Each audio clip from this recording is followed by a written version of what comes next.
Peace and greetings. You are now listening to Talking Peace. I'm your host, Deidra EmEl, Executive Director of the WNY Peace Center.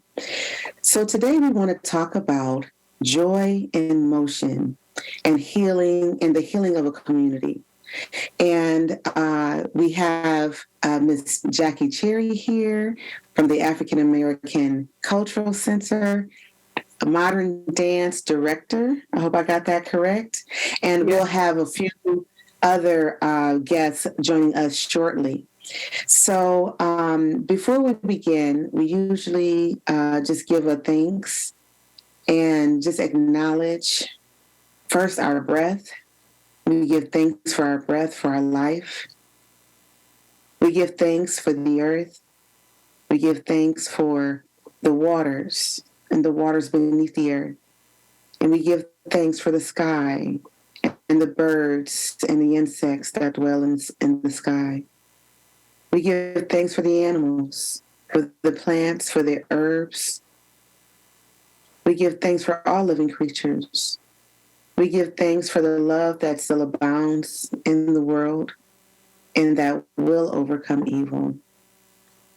And we want to give thanks for this time that we are now sharing in fellowship and love and connection. And in the African tradition, we say Ashe as amen. Ashe, so be it. Ashe. Thank you. So, so Jacquie, I want you to give us a little history about yourself. Tell us more about you and what brings you to this new project. Well, first, I just want to say thank you for the invitation to be here. I'm so excited to speak with you. It's always great to talk to you. A little brief history on myself. Well, I am from Buffalo, born and raised, and I have been dancing since I was a child. I was a competitive dancer as a kid. I went to Miss Barbara's School of Dance, and I know a lot of people. Yeah, have gone to Miss Barbara's, and just so much of what you learn about life, you can learn from your dance classes. And so I learned so much at that time in my life that is still important to me now. Mm-hmm. And after graduating from high school, I took some college courses and in dance, and I didn't think I was going to have a career in dance. So I tried pretty much everything else in college that I could try. Different fields from fashion to, I believe I was in psychology for a brief second. And I just never found my thing. Mm-hmm. And I quit dance classes altogether, tried to go down a path of professionalism that just didn't work for me. And luckily I found my way back into dance, and coming back to dance through education and finishing my bachelor's at Buff State and then finishing a Master of Fine Arts at UB really helped me find myself again. Because once I lost my connection to dance, I kind of lost a piece of myself because I'm a dancer. It's just at heart and not professionally. It's just in my heart to move around a lot. So yeah, that's basically my history with that. And I just got hired at the African American Cultural Center as the director of modern and contemporary dance. They've been known for traditional African dance, but now we're going to branch out a little bit and study some more and perform some more styles of dance. Great. And you know, you're speaking my language, and I think it's a lot of the same, you know, similar history as far as like, you know, being in dance and then kind of leaving it, coming back, knowing that that's always in our hearts no matter what. And it seems, you know, even though this is the Peace Center, and I'm the director of the Peace Center. I keep, finding myself just wanting dance and the arts to just be more interconnected with what we do. And it has been, but I just want more of it. I want more. And especially with the expression of people's hearts in these times of change and social tumult. We need these positive outlets to show what's in our hearts, to show what's inside, how we feel about what's going on in the world today. Yeah. So I'm really excited about that. And then just recently, you had urban bushwomen come out to the African American Cultural Center, and I really enjoyed that. And as you know, I know one of the young ladies that perform and so on, and I grew up with her, went to school with her, and they were amazing 20 years ago, and they're amazing now. And what I thought was so wonderful, and see if I can get them on the show. But what I thought was so wonderful about it is that they look at the climate and again what's going on in the world. What we need to say, what needs to be said, what we want to say, and then they embody that. So I'm kind of putting a key word here, just embody. And they embody that, and they express that through their dance and through their work, their dance work on stage. And can you tell us a little bit about? Do you remember the piece that Shannon Judson was sharing with us with was it Clayton Powell's speech? I believe so. Yes. What's in your hand? Oh boy. That. So, just to give a little bit of background, Urban Bushwomen is a dance company founded by a wonderful dancer, Jacquie Cherry. Founded Urban Bushwomen, and they do wonderful work that does speak to cultural, social, current climates.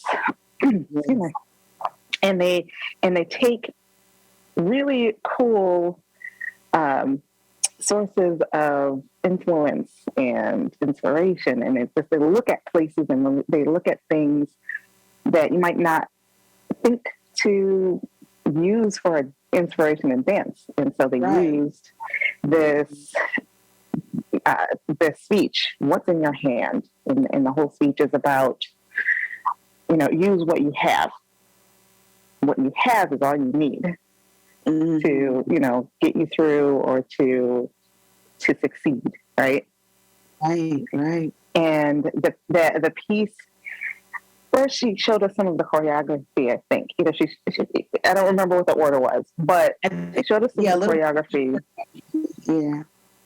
Yeah, and then she had us watch that speech, and then let that speech influence what we had already learned in the choreography, and it meant so much more that second time around. It was a beautiful experience. The importance of context, to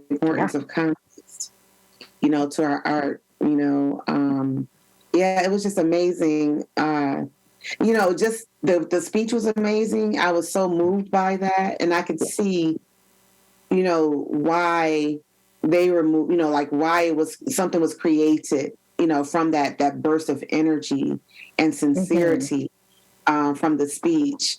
And I think that's where we're going with this new project with Embodiology in some ways, where we're taking in the things that we're hearing, seeing, touching, feeling, especially after, the tragedy and massacre of 514, and saying, okay, what do we do with this? with this built up energy within, and how do we heal from this individually and as a community.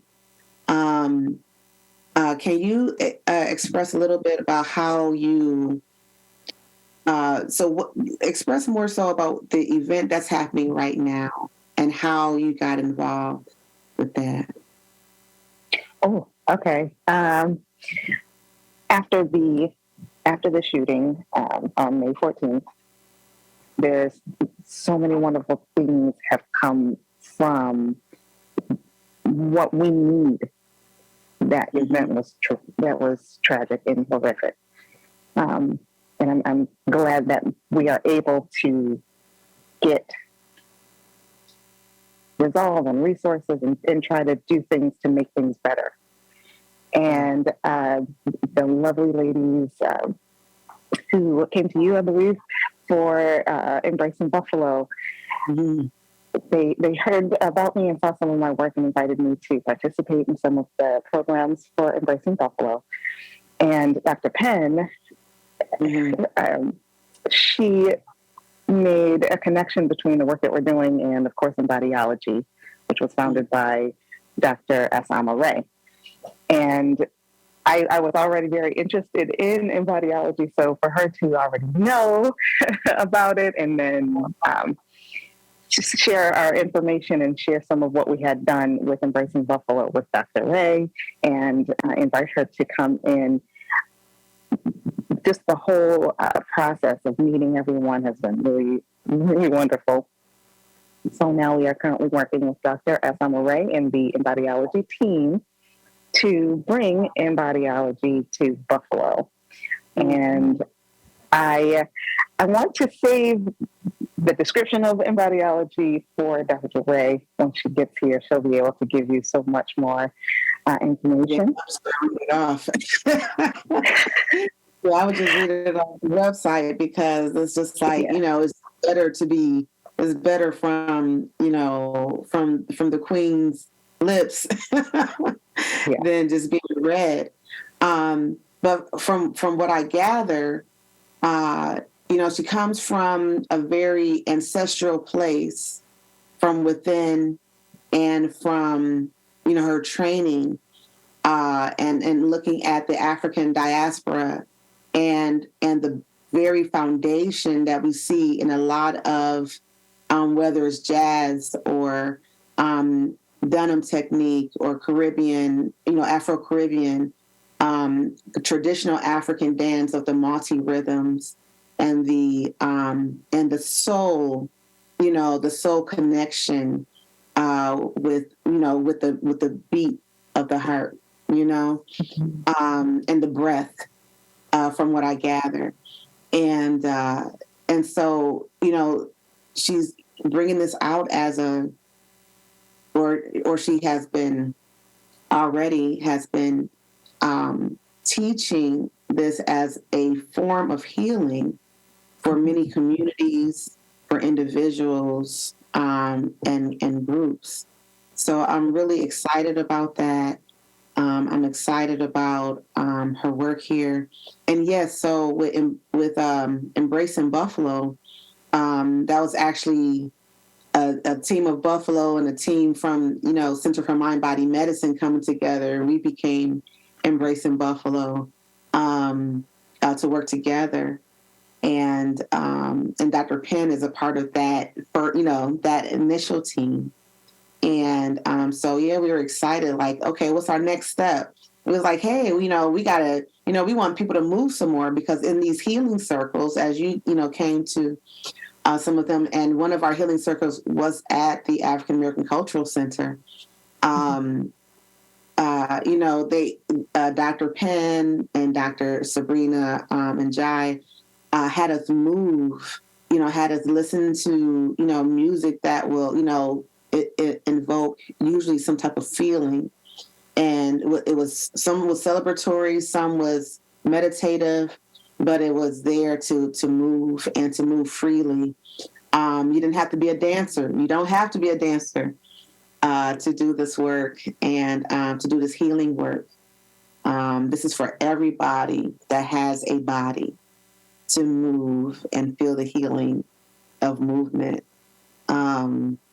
So can you explain more about what happens on Saturday? So you started this the last week or the last 2 weeks? Yeah. So currently, Saturdays at 1:00, we have a mindful movement class, which really just allows our participants to experience how they like to move, how you feel comfortable moving. But for a few of the Saturdays in December, we will be having Embodiology during that time at 1:00 at the African American Cultural Center. And you don't have to come to the African American Cultural Center. We have a link that you can go to and register, and you can take the classes for free at home. But we did want to provide a space where people can take the class together. But what it is, it's a movement meditation. It's guided movement meditation, and it really just helps you to breathe and just take the time to observe your space, take the time to observe just how you do things. And we can all kind of come together collectively after each portion of the class and express how we're feeling, express what we observe from other people. And I thought it was going to be a dance class or something like a dance class, and it isn't. So I know when people knowing me hear me talk about it, and I'm just like wild and with my movement, and they go, "Oh no, I don't know if I want to take a class that you do." But this isn't that. This really is a class that allows you to do what you're comfortable with doing. Right. So our movements that start off simple and allow you to graduate, allow you to decide how far you want your movements to go, what direction you want your movements to go, and what patterns of movement, all of those things that you probably don't think about, ever. This class gives you a chance to really explore your own creativity and just to take the time to do something that isn't going to stress you out. It'll actually hopefully most people won't stress most people out. No, it won't stress most people out. You know what I'm saying? It'll allow you to move and to really just be in your body. Yeah.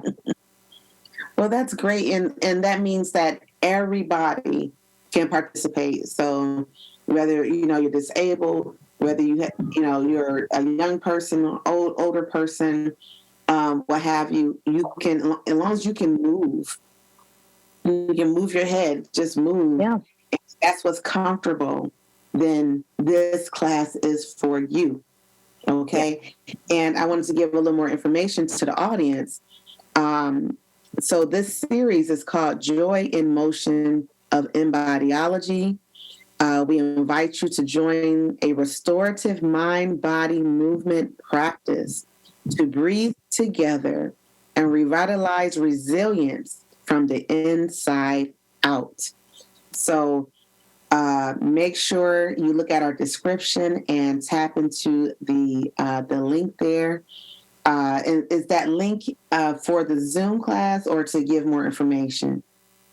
That's to register for 30 days, actually, of free gym classes. So Wonderful. What gym is, which is JIM, Joy in Motion, that is actually the online version, it's the virtual version of what an embodiology class would actually be. They started the gym classes, out of the pandemic. And so it definitely works. The way that they do the class virtually, it works for the space beautifully. And then there is also an in-class or in-person version of it. Okay. Yeah. And this is the perfect time to do this in the winter. So, of course, we're still dealing with COVID. That's just added into the flu and the cold and the, winter yucks. And a lot of people are staying in. And of course, we were snowed in just a couple of days ago. So this is a perfect time, to do, to do this kind of class where you get to move at home in the comfort of your own space and feel joy in connecting with people.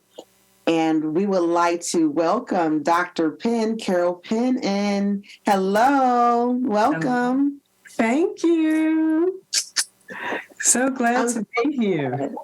Yeah, I'm so glad you were able to make it out of your busy schedule. I know you're so busy. And I'm so sorry. I want to put myself out there. It was last minute. Sometimes that's the best way, right? Just spontaneous. So, yes. Hello, Jacquie. Hi, Dr. Penn. Yes. It's exciting to see you both. Yeah. So if you can introduce yourself, who you are, what you do, and your connection to Embodiology and Dr. Wray. Absolutely. So I'm Dr. Carol Penn. I'm doubly board certified in family medicine and obesity medicine. So I'm a practicing medical doctor. I'm also a master movement meditation and mindset coach, and now two-time best-selling author. So proud of my book baby, Meditation in a Time of Madness. And a lot of people just buy it now because of the title. I think they buy it, put it by their bed because it seems like we're, living through a very difficult era, a very difficult time in the history of humankind. Before I was a medical doctor, I had a wonderful career as a professional dancer, performer, and choreographer. And so come to this aspect of embodiology and the movement sciences that I am studying and learning and connecting through Dr. Wray, who is the founder of Embodiology. And for me, it really brings forward everything that I love about my life as a dancer and my life as a scientist. So to bring this forward as a moving art, a technological art, an art that's based in science and tradition.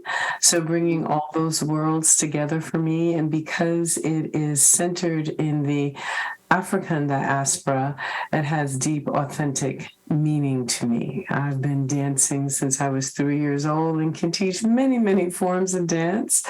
But this is particularly special and meaningful for me. So that's my relationship to Dr. EmEl. And interestingly enough, Jacquie Cherry and I were supposed to be at the same Embodiology training this past summer. And as life would have it, Jacquie wasn't able to attend, but, I heard about this dancer named Jacquie Cherry who danced at the reopening of Tops. And, then I meet and she goes, I was supposed to be at that training. And it was sort of like, okay. And the rest, as they say, is history, divine appointment, no brainer. That's easy.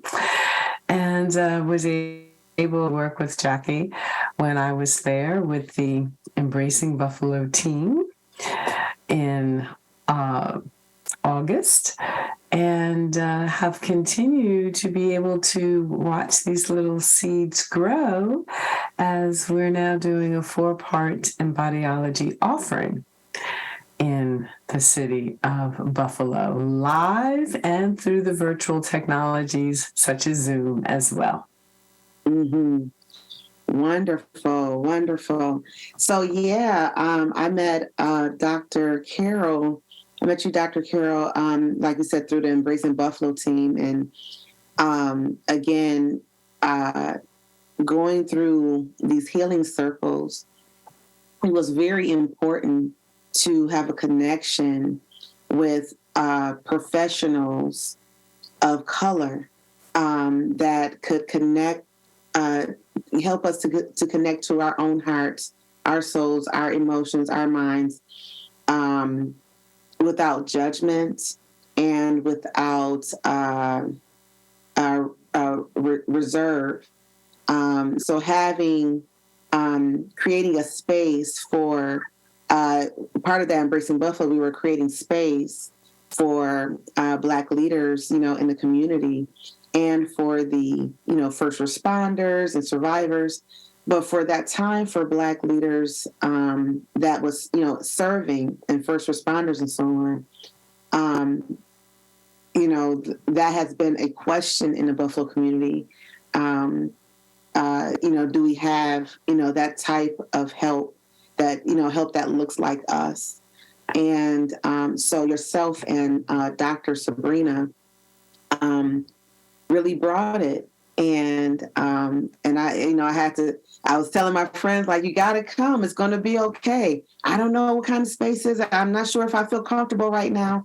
And I said, it will be okay. And you made us feel so much at home where, we just have two of our aunties, sitting with us and talking with us, and that's how it's supposed to be, where you make people feel comfortable enough to let go and to be taken care of and to take care of each other. So I just want to thank you again for helping provide space, making space for that to happen. And hence Embodiology. So this is a continuation of creating this space, because the space has to be created. It has to be intentional so that we make sure that, we have it, have access to it. So, yeah. So, that's my connection with Dr. Carol and with Jacquie. Did we meet only, we met before Embracing Buffalo, didn't we? Or was it during Embracing Buffalo? It was during. It was during Embracing Buffalo. Okay. I thought it was a little bit before, but I can't remember. Maybe that's all it is. This year has been something else. It's like, I just saw someone today. I just said, "How we know each other?" You just see each other in the same circle, in the same, energy. You're in the same community, and but you have yet to talk to each other and to connect. So, but thank you, you two for coming on, and hopefully we'll have Dr. Wray on with us before we end today. But we know she's pretty busy, and hopefully we can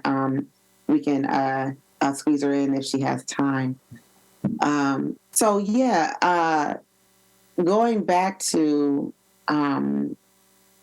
looking at what from your professional opinion, Dr. Carol, what does movement do for stress and for trauma? Because we're looking at we're doing all this because after May 14th. So, why not just sit and talk about it and have, these, support groups? Like, why movement? What does it do for the body in this situation? Well, it's very interesting that we're framing the conversation from this point of view. One of the things that movement can do for the body is that it can get behind the gatekeeper of the ego and the frontal lobes. So up here in these frontal lobes, we think and we judge and we make up stories about whatever is happening in our life, which is as it should be, because, we need to be able to get from point A to point B, and we need to be able to move through the world. And that's the job of those physical structures in the brain to do that.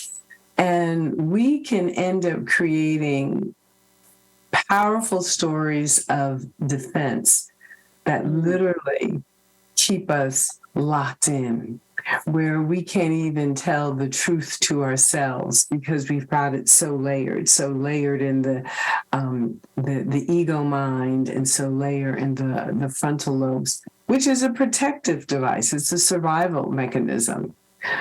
However, we do know that absolutely everything that we think, everything that we say, so everything going out of us, and then everything coming into us, the body registers that and holds on to it someplace. So case in point, lower back pain is a multi-billion-dollar industry.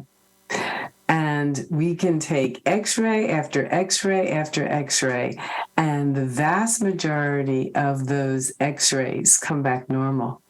Yet and still we know the person that's in front, they're not lying. They are having that pain. You can put them through a range of physical motion tests, and they have limited range of motion. We're touching the area where they say they have pain, and they are in pain. Yet the diagnostic imaging comes back perfectly normal. The other thing that's very fascinating is, again, billions of dollars are spent on back surgeries. So we fuse the neck, we fuse the mid-back, we fuse the lower back. And about statistically, 1/3 of those patients will go through the surgery, and 1/3 of them will get better, regardless of what the imaging says. They have now done something structurally, and the person will say, okay, I'm healed, I'm recuperated, my pain is dissipated, pain is better. Another 1/3 will stay the same as if they've had no intervention. So they still have their pain, even though they've gone through their surgery. And another 1/3 will actually get worse. So that's 2/3 of people who go to that far end, that extreme route of having surgery. 2/3 of them will stay the same or get worse. So again, what does that tell you about what's going on? And this is, we're not talking about the small percentage of folks that might be hypochondriacs and, there really is nothing wrong. But these are people, they miss work because of it. They leave their careers and go out on disability because of it. And that's because these are all these unaddressed issues where the body says, well, I got to do something with this stress, so I'm going to hide it somewhere. And a common place to hide it is in the lower back. And oftentimes in yoga or Ayurvedic medicine, we call that the psychic knot. And if you can get at the deep-seated emotions that are really what that pain is about, often the pain will go away. And I just happened to have in my lap, because I was just in this conversation, a book that if people want to look more into, and I see Jacquie nodding her head, it's called The Body Keeps the Score, Brain, Mind, and Body in the Healing of Trauma by Bessel van der Kolk, MD. And it's actually a very good book that goes all into the science and the brain, body, mind, spirit connection as it relates to trauma and how we can heal from trauma. So it is also very interesting that in the African wisdom traditions, a big part of healing is expressive. It is through moving the body.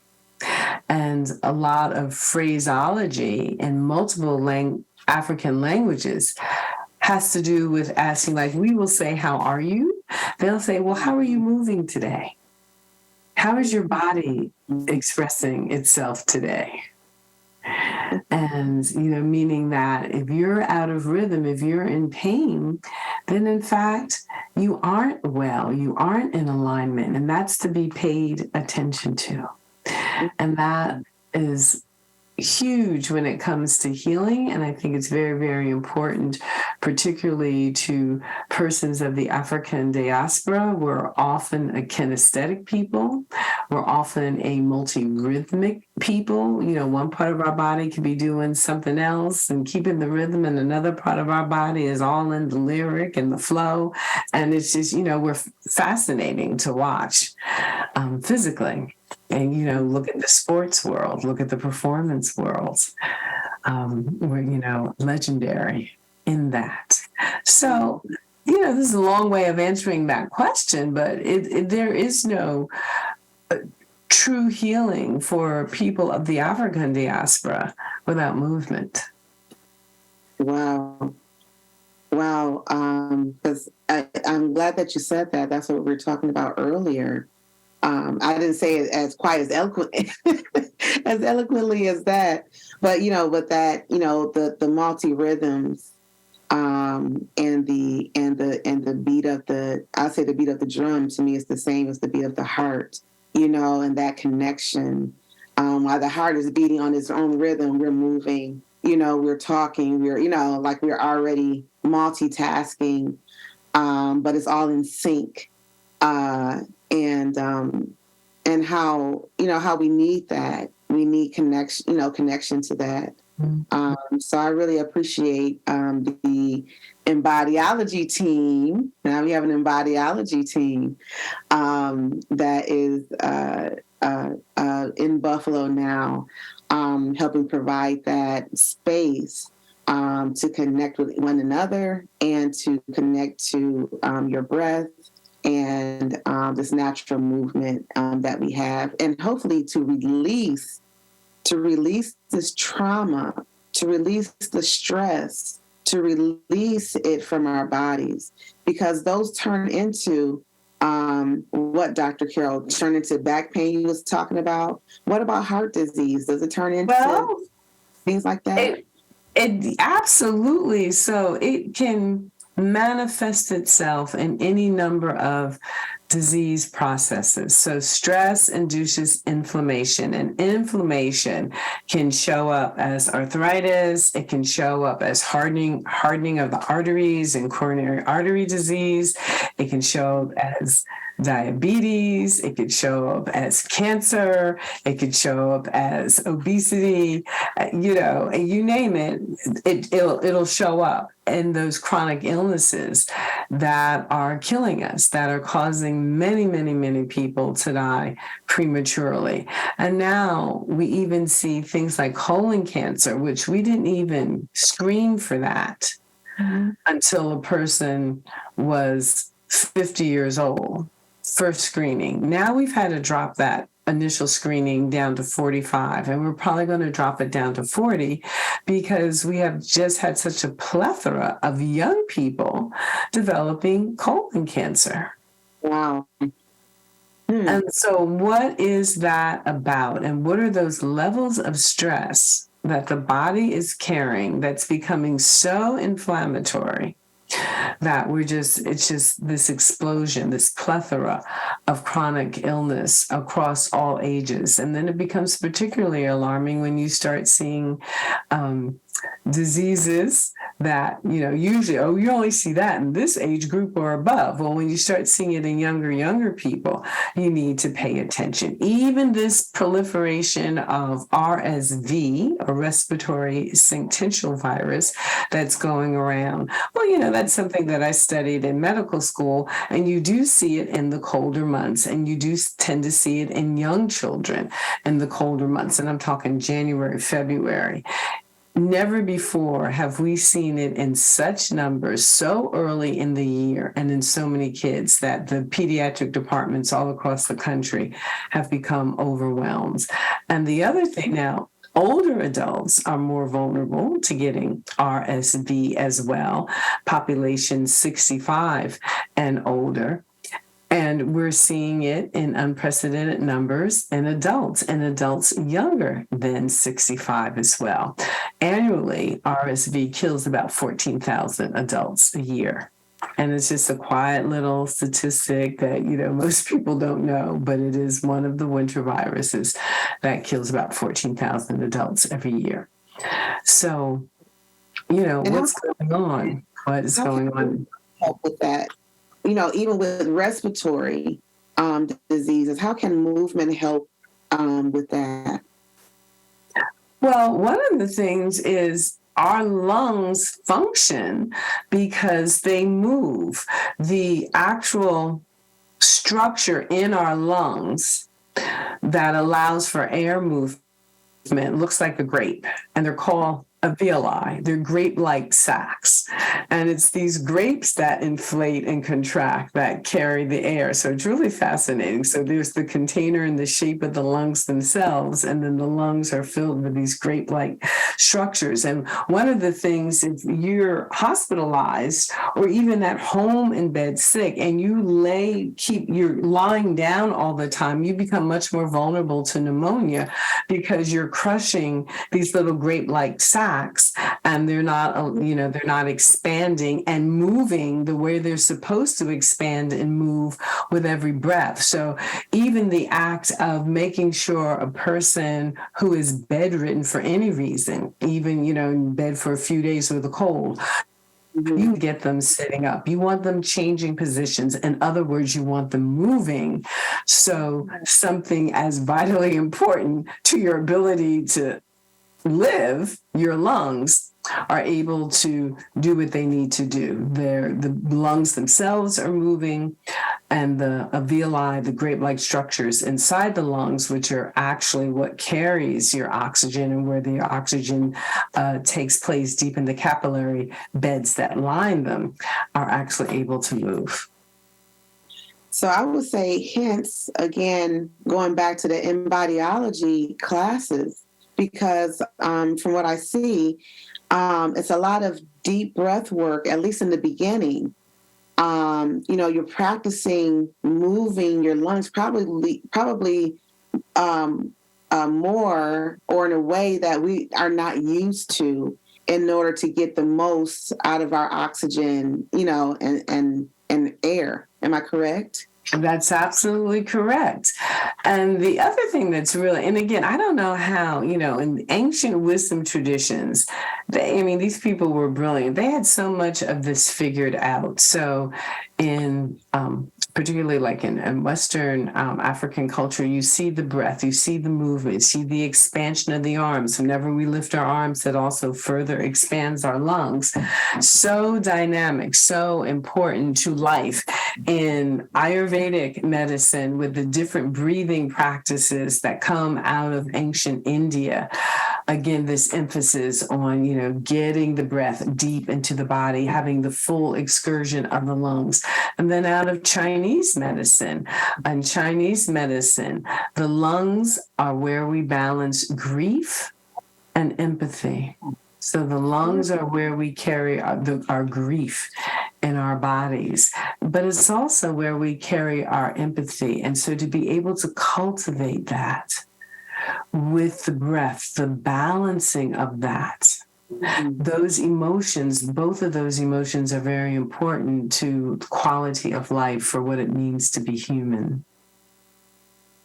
Wow. I see Dr. EmEl joining us. Welcome, Dr. Wray. How are you? Good. Just hot out of another meeting, but happy to be here. Right on time. Thank you so much for coming on Talking Peace. This radio show is Talking Peace with the Western New York Peace Center. And I'm just so glad you're able to make it. And I know, you too, I know you've been busy, you've been working until now, you're still working with us. And I appreciate your time so much. So welcome, Dr. Wray. Thank you. So happy to be here, really. Good.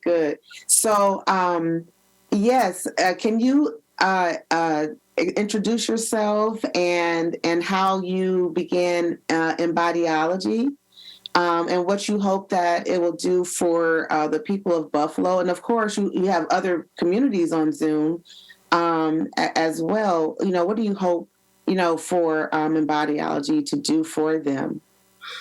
Well, thank you. So my name is Wray. I am a professor of dance at the University of California, Irvine. So I'm on the other coast here. As you can perhaps detect, I am not from the United States. I am from the UK, but I am now a United States citizen. So I am American now. Yes. Congratulations.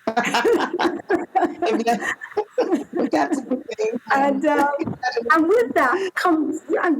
with that comes a responsibility, a consciousness of what am I bringing to make a difference to the country that I am now calling my home. And Embodiology is a movement-based methodology that strengthens human endeavors. It enables individuals to build a richer, more dynamic iteration of their life force, right? We are all living, we're all alive, we're all doing what we're doing, but there's degrees to which we are conscious of what we're doing and how we're doing it.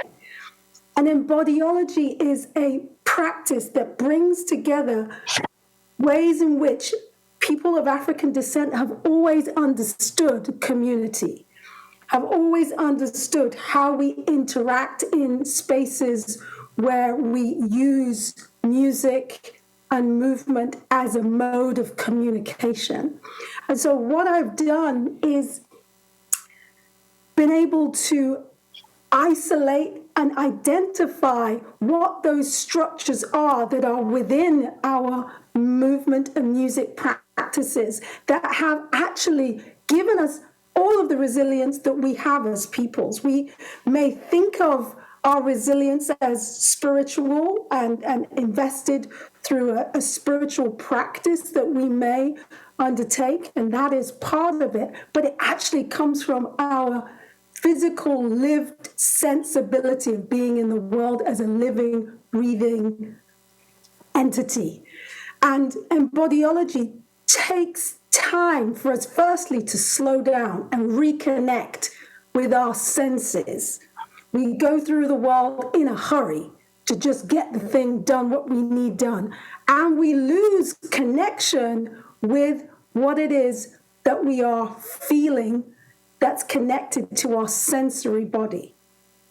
And our senses connect our thinking. So how we are moving impacts how we think.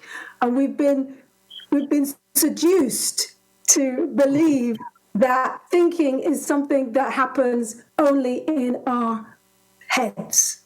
But thinking is the product of how we move through the world, how we physically engage in the world, how our entire being is formed and is in motion.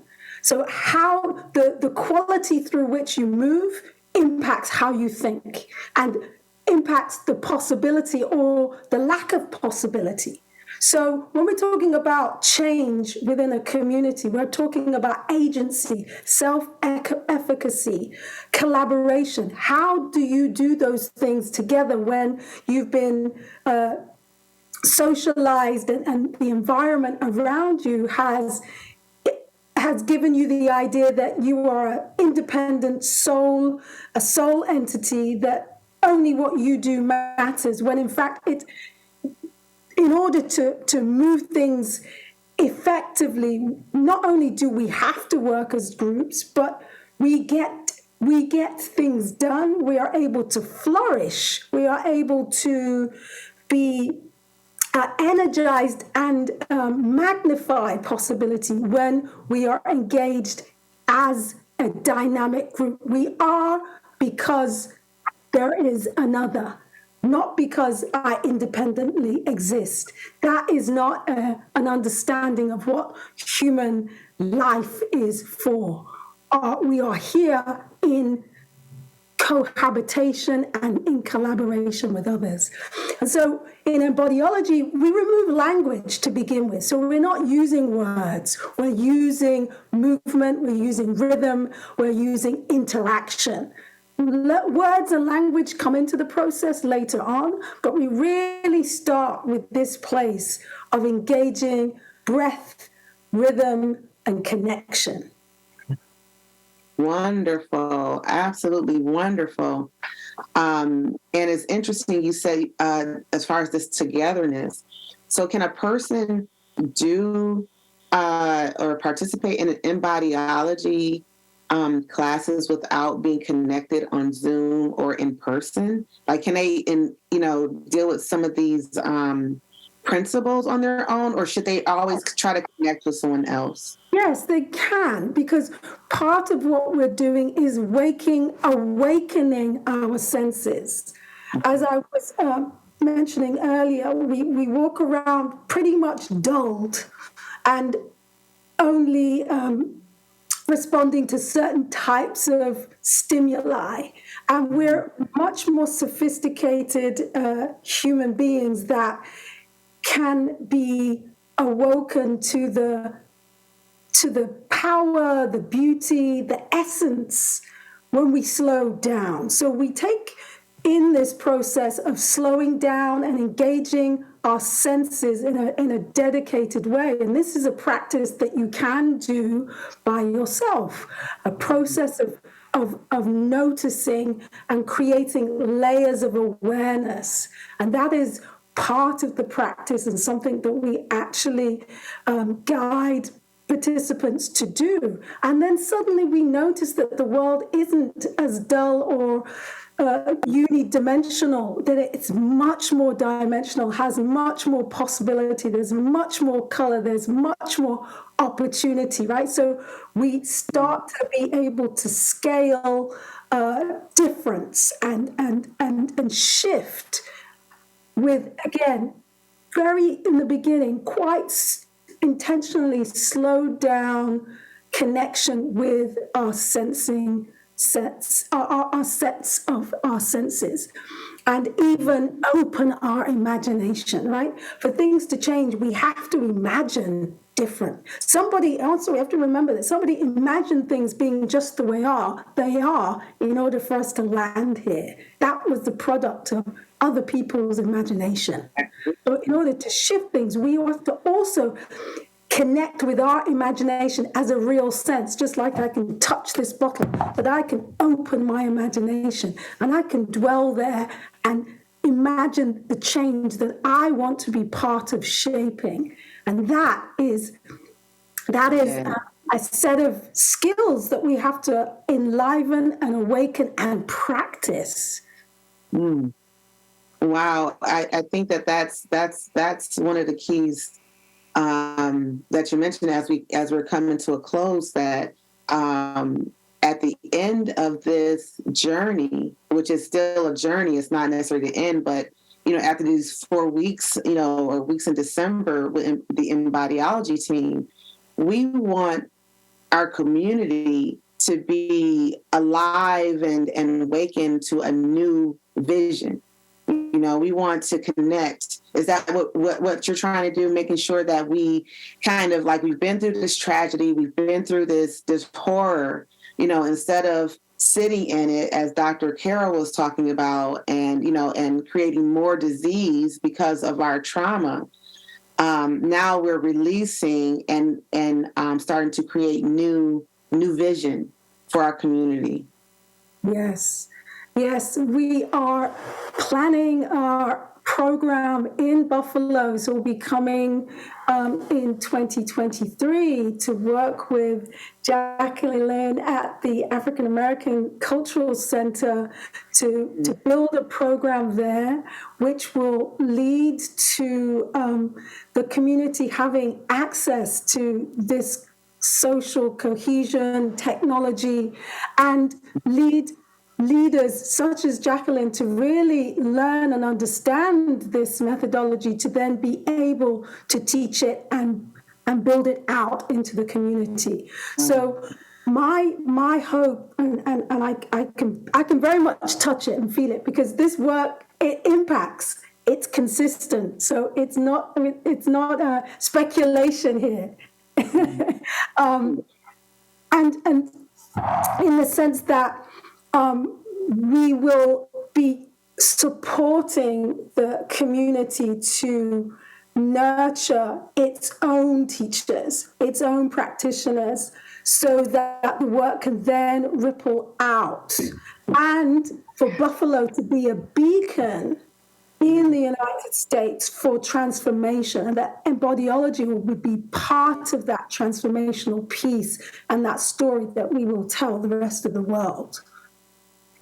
Wow. Well, I'm excited about it. I hope to come again and actually do a full class with you. at least one. I came in and visited, like I came through. That's one said, I'm going to come through. I literally came through and went out the other way. But I do hope to experience that and to be more a part of the classes coming up. So I'm going to just reiterate, we have Joy in Motion of Embodiology on Saturdays at 1 p.m. at the African American Cultural Center at 350 Maston Avenue in the heart of Buffalo, New York. And don't miss it. Dr. Wray is, you lead every single one of these classes, Dr. Wray, or do you have a team that do different?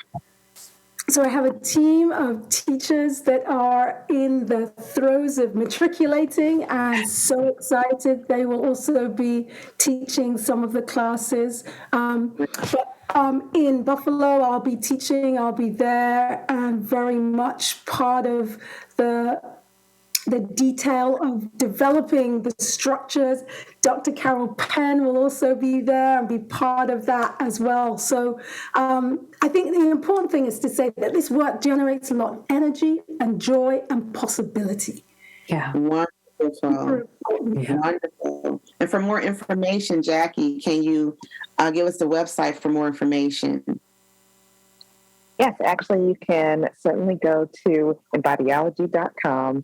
That is where you'll get as much information as possible. You can certainly come to aaccbuffalo.org for some more information about the local classes and schedules. We are also available on our Facebook page, and our information for AACC Buffalo is also available on Instagram. So there are plenty of places to find us. Great. No, it's wonderful. And can we have a last, if you have a last word or, just a last thought that you want to leave the audience? And let's start with Jacquie. I just want to say I believe that this work is very important. It's impactful, as Dr. Wray just said. And we all can come together and really make some wonderful things happen for our community. So let's get going. That's right. Dr. Carol? I would have to say that I almost want to promise you that if you step into this, if you give yourself over to this process, if you experience this work, it'll save your life, it'll transform your life, it'll allow you to become the change that you want to see in the world in a place beyond words. Language falls short of where we need to go as a people, as a community, and this will evolve your consciousness toward the best and highest in yourself. And when that occurs, we will be able to build the new world, the world that we want to live in, that we can thrive in. This is the value of this work. This is what, it's like the minute I met I said, oh, no. This sister cannot remain an army of one. By hook or by crook, I don't know how it's going to happen, but we're going to bring this throughout the entire world. So I'm just asking the people of Buffalo, wherever you have to do this, in your living room, at the African American Cultural Center, in your church, wherever it is, that you got, just be too dumb to doubt. Just do it, and your life will change, and the world will change. That's right. And Dr. Wray? I will just echo and say that I'm waiting to meet you. I am waiting to be part of your journey. And this technology comes to us from our ancestors. It doesn't come through me as something that I just created. It is a technology that has been with us forever. And sharing it with you and with the community is going to be the game changer. The game changer. We are that confident because it is us. Yes. Yes. And a lot of us has been hidden because it's been cloaked in other things that make access for other people. This is us. And Right. you will shine as a result. Well, wonderful. Thank you so much. Like, I'm just sucking it all in, just taking it all in, getting my meat for the evening. And I really appreciate everyone coming out. Thank you, Jacquie Cherry. Thank you, Dr. Carol Penn. Thank you, Dr. Wray, for coming on Talking Peace with us today. And you have now been listening to Talking Peace. We'd like to thank our producer, Richard Wicca of Think Twice Radio. You can find our videos on thinktwiceradio.com. And thank you, WBNY 91.3 FM for our show today. So until next time, peace, love, and solidarity. Thank you all. Thank you. Thank you. Good night, everyone. Good night. Thank you so much for coming on. Thank you so much. Please get some rest. Peace and blessings. Blessings. Thank you.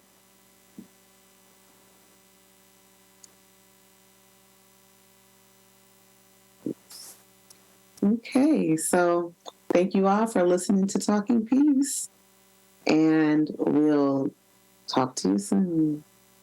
And make sure you send us any questions or comments that you have on our Facebook.